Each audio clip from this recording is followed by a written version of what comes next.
Саламатсыздар ма балалар? Саламатсыз. Отыра қойыңдар. Бүгінгі сабағымызды бастаймыз. Біз өткенгі сабақта ас қорыту мүшелерімен танысқанбыз. Сиырдың және жауынқұрттардың ас қорыту мүшелерімен танысып шыққанбыз. Сол үшін сендер қазір маған келіңдер деп, мына жердегі суреттер бойынша топқа бөлінеміз. Деп келіп, тез-тез бірінен бірін орнынан тұрып, және таласпай алып кете беріңдер. Сөйтіп, сол бойынша топ ішек суреттері бойынша өздерін тауып орналасасыңдар. Кім асқазан болып жатыр, кімнің аш ішек, кімнің топ ішек екендігін анықтап, өз орындарына топқа бөлінеміз.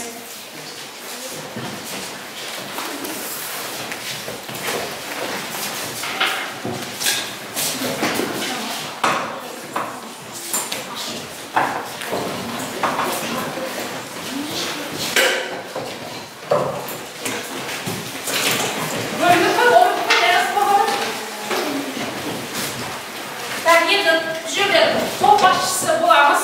Тоқ шекке, аш шекке, бағалы парағын беремін. Өз тобындағы оқушылардың фамилияларын тұсына жазасыңдар да, әр тапсырманың тұсына балын қойып отырасыңдар. Әр оқушының жауабына топ басшы өздерінің іштерінен біреуін сайдырып алыңдар да, сонымен фамилияларын жазып қойыңдар оқушылардың.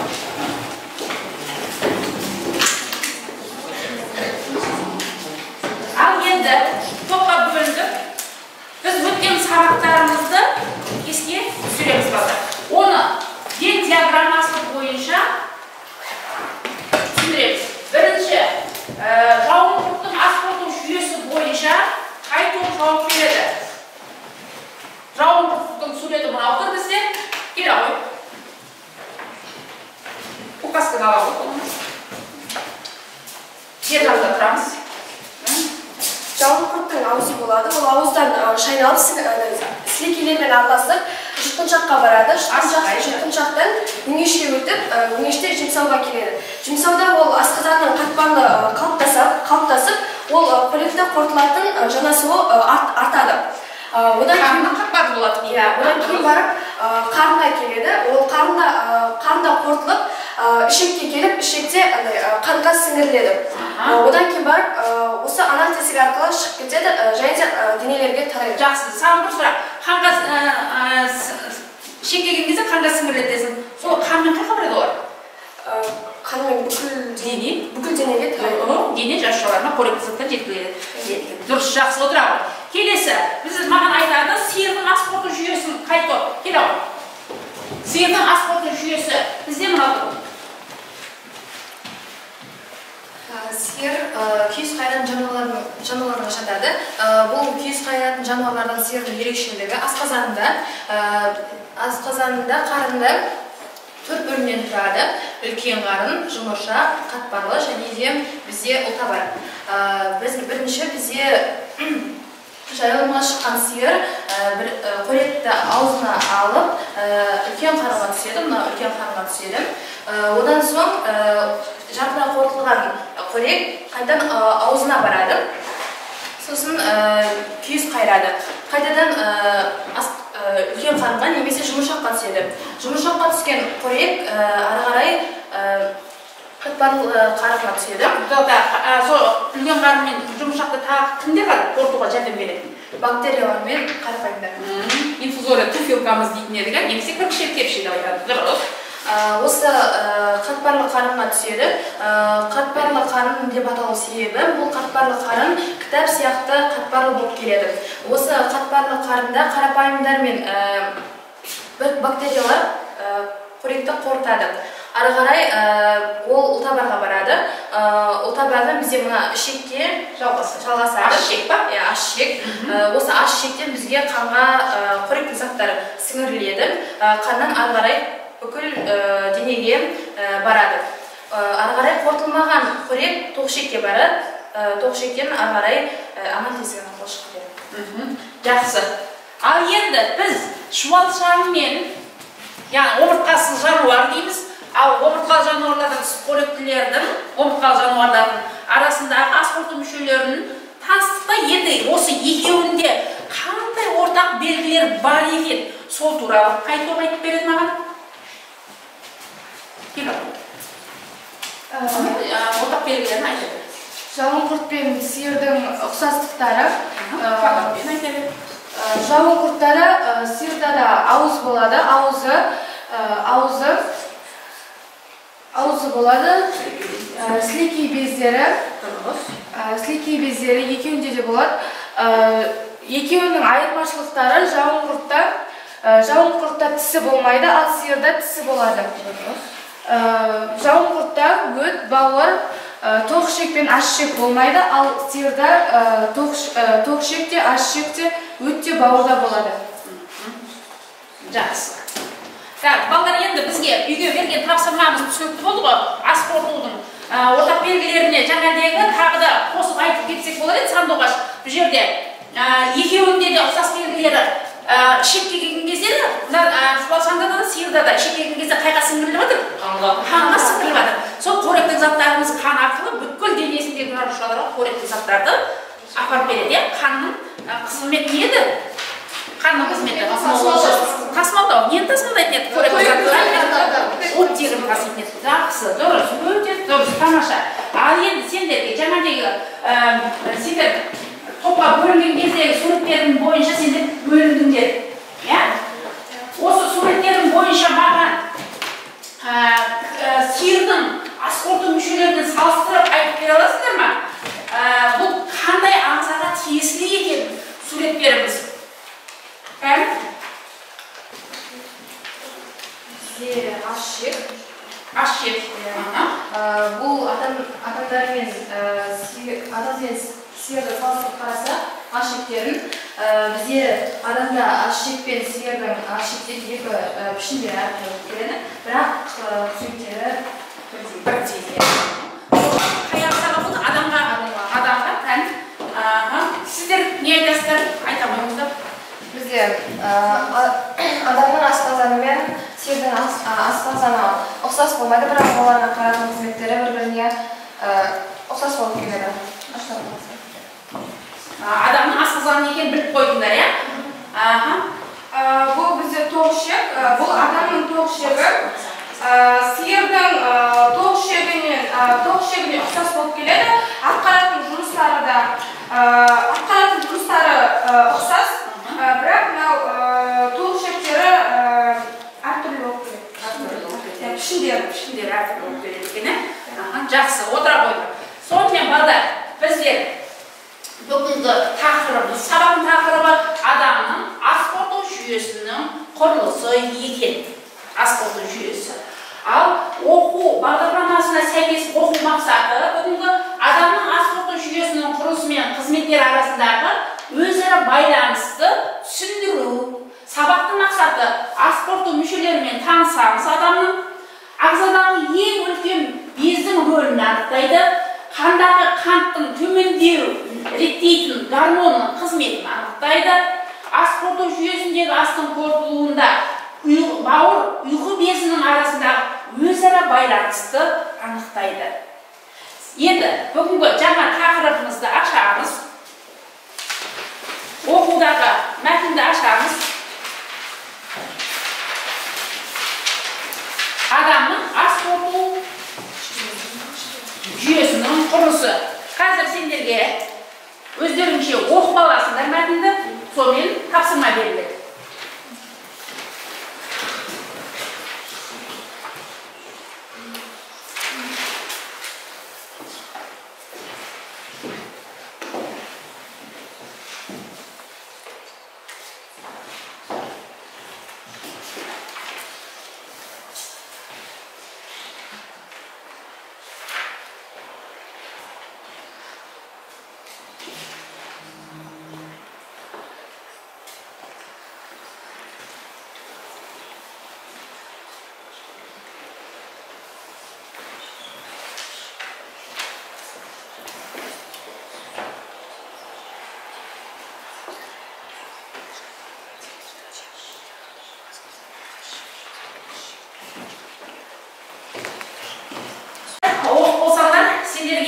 мынандай тапсырмаларды беремін. Бірінші топқа беретін тапсырмам адамның ас қорыту жүйесінің құрылысы қандай екен? Кім шығады? Kela koy. Tez kela koy. Жылдам. Мына жерде құрылыстар бойынша адамның ас қорыту мүшелерінің құрылысымен танысамыз. Алдымен бізде ауыз қуысы болады. Ауыз қуысынан сілекей бездеріне келеді. Сілекей бездері бізде 3 жұп сілекей бездері болады. Шықшыт безі, тіласты безі және төменгі жағасты безі. Одан жұтқыншаққа келеді. Жұтқыншақтан өңеш арқылы асқазанға келеді. Асқазаннан ұлтабарға келеді. Ұлтабарда 12 ері ішек деп атайды. Себебі онда 12 түтікшелері болады. Одан аш шекке келіп түседі. Аш шекте бізде ішек бүрлері болады. Ішек бүрлерінен бізге тоқ шек келеді. Тоқ шектің басталған шетін соқыр шек деп атайды. Соқыр шектің ұшында ұзындығы 8-9 сантиметрдей аппендикс болады.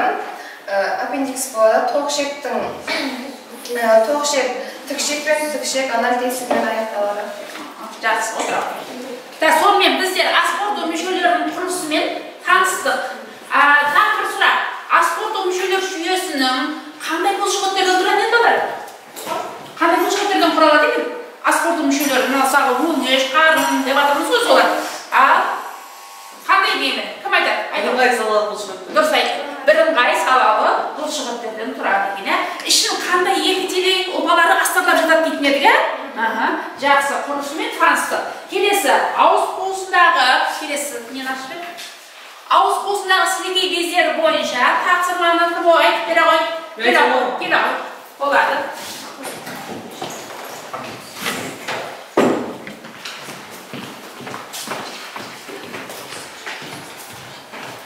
Ас қорыту жүйесінің маңызды бөлігі ауыз қуысы деп аталады. Ауыз қуысы негізінен 2 бөлімге бөлінеді. Ауыз кіреберісі және нағыз ауыз қуысы деп аталады. Ауыз кіреберісі тіс пен еріннің арақашықтығындағы көріністі айтады. Ал нағыз ауыз қуысын тістен кейінгі көріністі нағыз ауыз қуысы деп аталады. Адамның аузына кірген ас тіс арқылы шайналып жұмсалып болғаннан кейін 3 жұп сілекей бездері сілекей бөледі. Бұл сілекей бездері шықшыт, тіласты жағасты бездер деп аталады.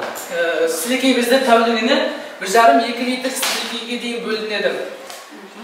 Сілекей бездері көмір суларды ыдыратады, глюкозаға дейінгі көмір суларды ыдыратады. Көмір сулармен шайналып болған ас көмір сулар ыдырап болған ас тіл арқылы жұтқыншаққа өтіп кетеді. Тілдің негізгі өзінің қызметі бар. Бұл сезім мүшелерінің бірі. Тіл дәм сезу мүшесі болады. Тілдің ұшы тәттіні, екі бүйірі, кейінгі бүйірі тұщымен ашыны сезеді. Қышқылмен ашыны сезеді. Тіл арқылы жұмсалған ас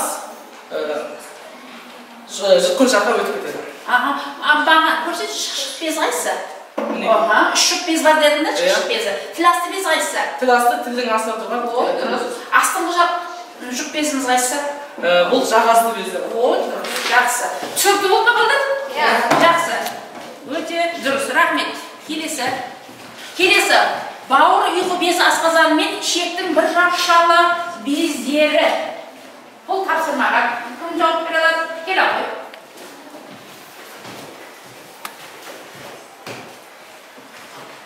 Бауыр бұл ағзадағы ең ірі без. Бұл бауыр өт бөліп шығарады. Өт тағамға келген майларды ыдыратады және қорытады. Екіншіден, бұл ішекті жиырылуға қатысады. Және бауыр асқортумен қатар қанды тазартады. Бауырда қан сүзіледі және зарарсыздандырады. Зарарсыздандырады. Болды ма?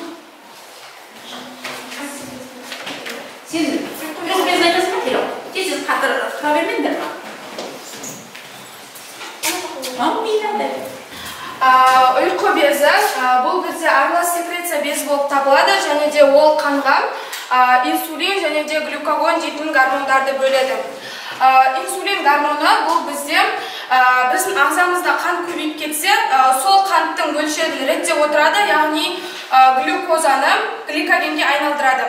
Ал глюкагон гормоны бұл бізде кері реакция жүргізеді, яғни біздің дене ағзамызға қан жетпей жатса, глюкагонды глюкозаға айналдырады. Және де ұйқы безінің асқорыту безі бұл бізде панкреатин безі болып табылады. Панкреатин сөлін бөледі. Және де ұйқы безі арнас секреция болуы, оның ішкі секрециясына инсулин мен глюкагон жатады, бөледі, ал сыртқы секрециясына панкреатин сөлі бөлінеді. Өзегі болғандықтан бұл сыртқа шығып кетеді. Сыртқа өзегі болғандықтан сыртқы секреция қызмет деп айтады. Дұрыс, келесі қандай кездер бар екен дағы? Асқазан мен ішектің бір жасауы.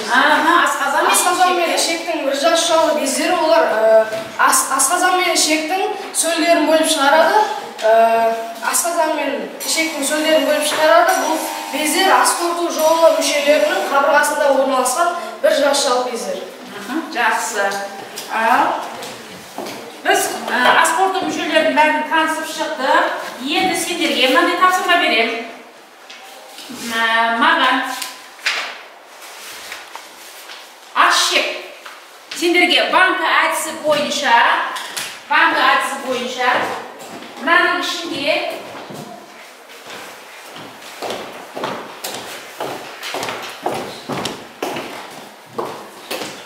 керегі де керек емесі де бар. Бар екен ғой сендерде? Соны қойып тастып шығасыңдар. Сөйтіп соны қорғап шығасыңдар.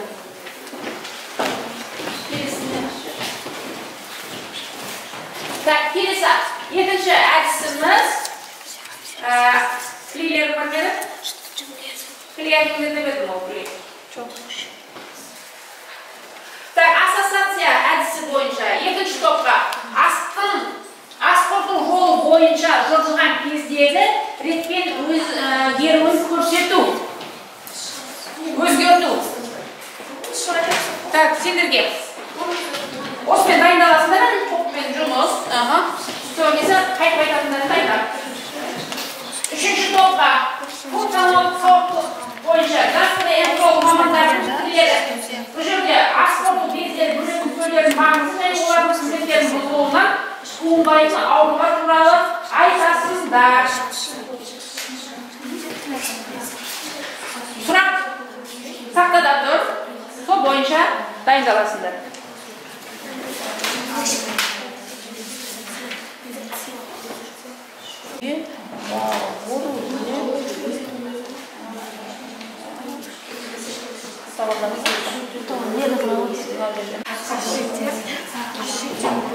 Ашшек бауыр мен өзегі ашылады, және де бұл жерде бауыр мен өзегі ашылады. Кәдімгі тұрып жауап берілді. Адамның асқорыту жүйесінде ең бірінші мүшесі ол ауыз қуысы деп айтамыз. Ауыз қуысына кірген тамақтар шлейки безіне барып, одан шыланып, көмір суға айналып жұтқыншаққа барады да. Жұтқыншақ ол бұлшық еттердің етті түтігі. Одан өткен тамақтар өңешке барады. Өңешкен? Өңеш. Дұрыс. Өңештен өткен тамақтар асқазанға барады. Мына жерде көкет болады. Көкеттің астында бауыр болады. Бауыр ол ағзада ең ірі без болады. Ол өтті бөліп шығады. Өт тамақтардың құрамындағы майларды ыдыратады және ішектің жерінің қамтамасыз етеді. Өттің ішінде артерия, вена қан тамырлары болады. Мынауың ішінде ме? Бауырдың мынаны өт қабы дейміз. Асқазаннан өткен тамақтар ұлтабарға барып, ұлтабардан ашшекке барады. Ұйқы бездің бөлген сөлді панкреатит дейміз, атаймыз. Ашшектен өткен тамақтар тік ішекке барып, тік ішектен ашшектен... Ашшектен кейін қайға барады? Тоқшекке барады. Ашшек пен тоқшектің қосылған жерін аппендикс деп айтаймыз. Тоқшек дейміз, тоқшектің ұшы аппендикс деп айтамыз. Тоқшектің біткен жерін тікшек деп айтамыз. Тікшектен кейін мен аяқтап деп айтып жаңағыда? Кесілігімен шығып кетеді. Жақсы, өте жарайсың, тамаша. Жоғыз, сөйті болды. Қайсы тоқтай бұқалық? Сіздер ма? Асқазан тобы. Ал, сіздерге айтқандай еді, ас қорыту бездері бөлетін сөздердің маңызы және олардың қызметтерінің бұзылуынан туындайтын ауруға туралайды деген бұл кісілер. Қайда? Ас қорыту бездерінің маңызы, бауырдың маңызы, жаңағы бауырдың суреттерін қойсайшы. бауырдың маңызы ол асқазан, ұйқы без және де ас жекке кеткен улы заттарды алып, оны залалсыздандырады. Одан кейін бауыр өт бөледі. Өттің маңызы ішектерді тез жұмыс жасартады және де ұйқы бездің заттарын белсенділігін арттырады. О, дұрыс. Бауыр мен ұйқы безінің арасындағы байланыс бар ма екен балдар? Өт бөлінбесе, ұйқы безі де қызметіне істейді екен, нашарлайды екен. Ал, дұрыс. Айда бір. Одан кейін ұйқы бездің маңызы, ұйқы без қандағы қанттың мөлшерін азайтады, оның ішінде глюкозаны глюкогенге айналдырады. Кім? Ұйқы безі. Ұйқы безіндегі қандай гормон еді? Қан берген гормон. Жоқ. Инсулин гормоны қанның құрамындағы артық қанттарды глюкозаларды, яғни неге айналдырып қояды? Гликогенге айналдырып қояды. Ал глюкагон деген гормон не істейді өлелерде? Глюкагон ол кері реакция. Керісінше реакция. Жаңағы глюкозаны азайғанды қайтып соны. Гликогенді қайтадан кімге айналдырып қояды екен? Глюкозаға айналдырып қояды. Біздегі глюкозамыз моносахаридтерде оқығанбыз, ал гликогендеріміз полисахаридтер деп айтқанбыз. Жақсы. Тағы кім не айтасыздар? Жалпы бауырдың аурулары, бауыр ол уға, ішімдікке және спиртке, темекі деген заттарға өте әлсіз болып келеді. Сондықтан спиртті ішімдікті көп ішетін адамдарда олардың бауыр жасушалары тығыздалып, дәнекер ұлпасына айналады. Соның салдарынан бауырдың цирроз ауруларына ұшырайды. Және де бауырда вирустық гепатон және де гепатит ауруларына жалпы вирустар көбінесе әсер етеді. Және де оларға паразитті таспа құрттарды әсер етуі мүмкін. Олар эхинокок деген ауруды туындатады. Оның емі жоқ, тек қана сол мүшеде зақымданған жерін операциямен алдыртып тастауға болады. Ол лас судан және де көкөністерден жуылмаған жануарлардан шығуы мүмкін. Жұғады. Ал бауыр өтті бөледі. Бауырда если қоюланып кеткен жағдайда, ода өтті көрсетіп жүрсіз ме? Қай жер бекілді? Білесіз ба? Жасыл. Айта, өт тамбай қалса деп атып? Иә, өт тамбай қалса, холецистит ба, сол холецистит ауруы пайда болады. Және де ұйқы бездің ауруы панкреатит ауруы. Ол ағзада май мөлшері көбейіп, май қорытылмай қалса, панкреатит ауруы. Жақсы. Әзіргі ішімдіктер туралы, газды ішімдіктер туралы қосып айта алмайсыздар ма? Әзір кока-коланың зияны туралы. Сіздер де қосып берсеңіздер болады, тобындағы мүшелер. Кока-коланың қандай зияндары бар деп осыны білесіңдер. Әзір осы жерлерде көп айтып жатыр. Айтады. Кока-кола, оның ішінде қанттар өте көп болады. Қанттар тістің шіруіне және сарғаюына әсер етеді. Одан кейін көп жерлерде қантты жесеңіздер, миыңыз тез жұмыс істейді делінген, бірақ та қантты көп мөлшерде жеген жағдайда ми дұрыс жұмыс жасамайды. Қантты көп жей беретін болсақ та қандай ауру пайда болып қалса диабет. Қант диабеті дейміз, иә? Жақсы. Рахмет, керемет жауаптарыңыз. Рахмет. Вот. Келе қойыңыздар.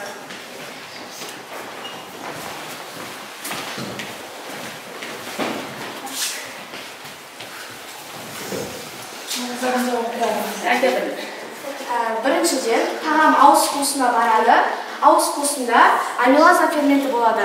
Амилаза ферменті бұл көмірсуларды ыдыратады. Және де лизоцим ферменті болады. Бұл лизоцим ферменті тағаммен келген бактерияларды жояды.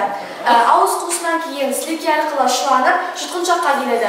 Жұтқыншақ бұл көтеден жолақты бұлшық ет. Жұтқыншақ бұл тыныс алуға қатысады. Ас қорытуға, тыныс алуға қатысады. Жұтқыншақтан кейін өңешке келеді. Өңештен соң асқазанға келеді. Асқазанна күніне 1,5-2 литр сөл бөледі. Және бұл құрамында пепсин деген фермент болады. Пепсин ферменті бұл нәруыздарды ыдыратады. Одан соң асқазаннан кейін бізде аш-ішекке келеді. Аш-ішектің өзегі бауырға ашылады. Аш-ішектен нәруыздер қан тамырларға сіңіріледі, ал майлар лимфаға сіңіріледі. Одан соң аш-ішектен соң бізде тоқ-ішекке келеді. Тоқтар, сонда біздің аш-ішегіміздің ішіндегі бүрлер ма? Бүрлерде нәруыздер қан тамырларға сіңіріледі. Ал май лимфаға сіңіріледі. Дұрыс. Одан соң аш-ішектен соң бізде тоқ-ішекке келеді. Тоқ-ішектен су, минералды тұздар бұлар қанға сіңіріледі. Және де тоқ-ішекте симбиозды тіршілік ететін бактериялар болады. Олар жасуылықтарды ыдыратады. Тоқ-ішектен кейін тік-ішекке келіп, анар-тесік арқылы шығып кетеді. Бағдар, бір сұрақ қойғым деп тұр осы. Қайсы, осы қыздар болсын, мынау бізде аппендикс бар деді шәкірттерге. Бұл аппендикс ас қорытуға қатысы ма? Бізде қатыспайды қойып біреуін. Бұл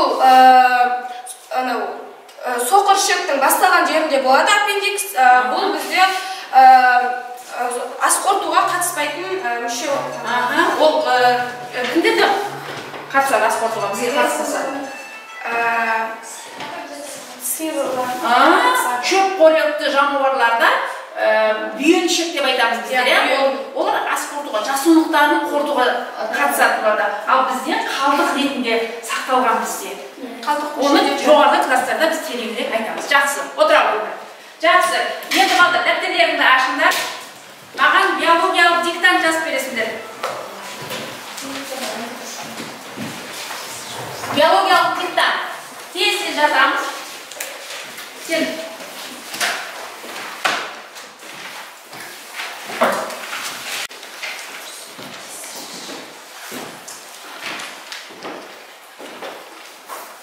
Биологиялық диктант. Қайталайын, ауыз қуысында 300 өзектер мен сіңіріледі. Аш-ішекке қоректі заттар нелер сіңіріледі деп жазасыңдар.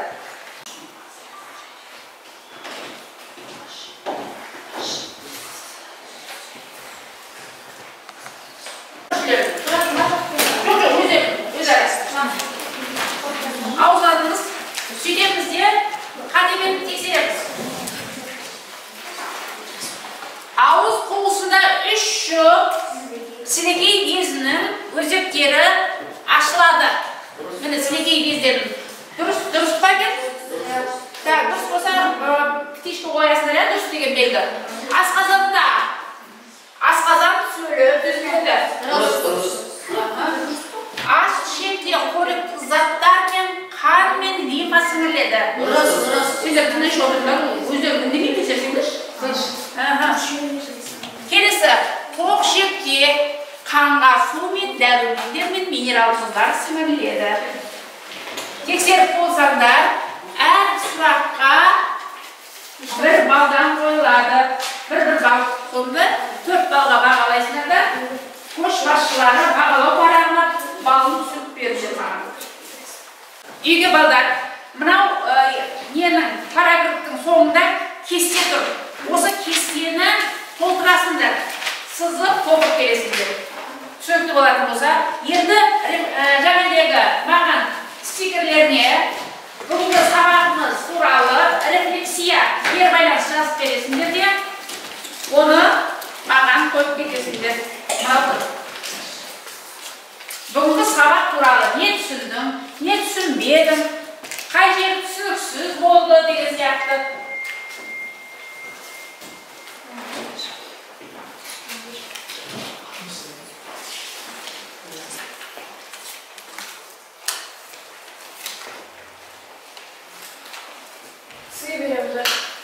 Yer байланысқа жабыстырамыз.